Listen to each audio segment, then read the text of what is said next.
for a quarterback, but tonight the Titans make it up to the second pick in the third round tonight.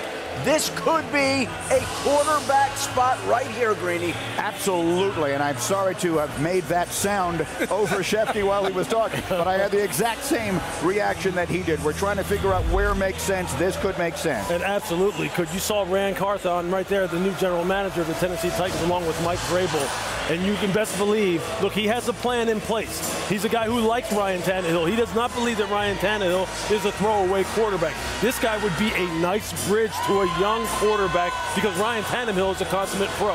And he knows the benefits of having a good quarterback room. And so Rand knows this. Look, he's trying to build this thing for the long haul. So if it is a quarterback, and if it is Will Levis, again, situations, going into good, healthy, positive situations, this is a good spot for him. A good spot for him. And speaking of young quarterbacks, remember they drafted Malik Willis last year. He got on the field. He didn't perform well. So if you're going to draft Will Levis or whatever quarterback you draft here, it's good to have Ryan Tannehill because you don't want to push a young quarterback out there and force him to play before he's ready because this organization saw that last year.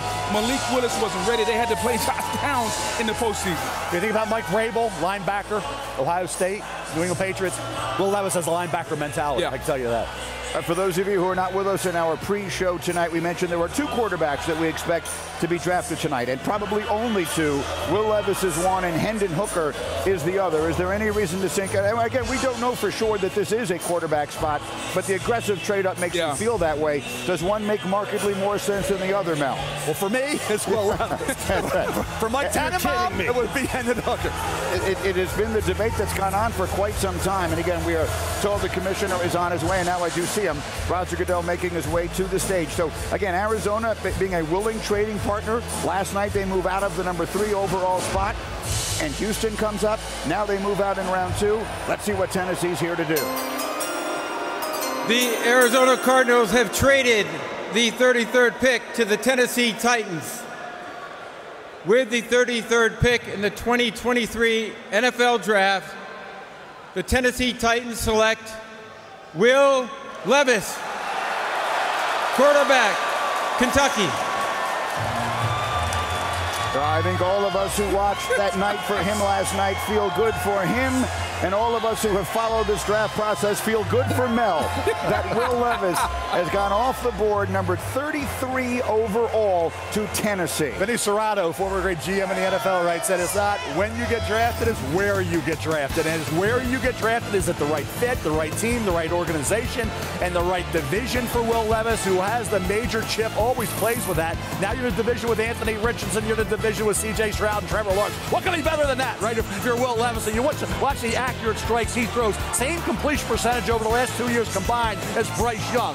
Deep ball accuracy there. He will stand in there. I'll tell you, he won when he could move for Liam Cohen, offensive coordinator, went to the Rams. Now Liam Cohen's back at Kentucky. So for Will Levis, he can make all the throws. He can throw in the move. He's got that ability to stress the defense with his legs. He does get reckless. He does get that reckless turnover, Ole Miss game late. You got to know the situations of a football game. He did, at that particular point, have to fix that. He showed, he said, hey, you must lose your mind. Remember, Josh Allen at times could do things, say, Josh, don't do that. You don't need to. You learn to fix that. Josh did. Will Levis needs to as well. Well, new offensive coordinator Tim Kelly and quarterback coach Charles London, and Charles, who I know specifically, comes from the Atlanta Falcons, where they emphasize 12 personnel, play-action passing game.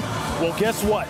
This is exactly what Will Levis did spectacularly, especially in 2021 while I was at Kentucky, working under center, 5-7 step drops off a play-action pass, attacking the middle of the field, throwing the football in rhythm.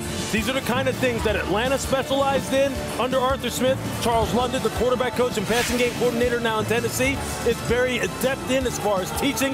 And Will Levis, you can see right here, when he's throwing the football in rhythm, he is on time, his mechanics are straight, he can launch this football, and he will thrive in the kind of offense they're going to put into place down in Tennessee. Great job, Rand Carthon. Tennessee Titans. And the good thing about it, he's going to be supported in Tennessee. They're going to run the football, so we won't have to listen to Mel talk about all the excuses. He didn't have any support. He didn't have anybody to help him. They're going to run the football in the flashing pass. It will be there in Tennessee, Mel. So Will Levis, who actually is older than Trevor Lawrence, will now be in the same division as Lawrence. And here's a note. Will Levis is the first quarterback selected 33rd overall since Brett Favre in 1991. So a little history there. The Lions are next.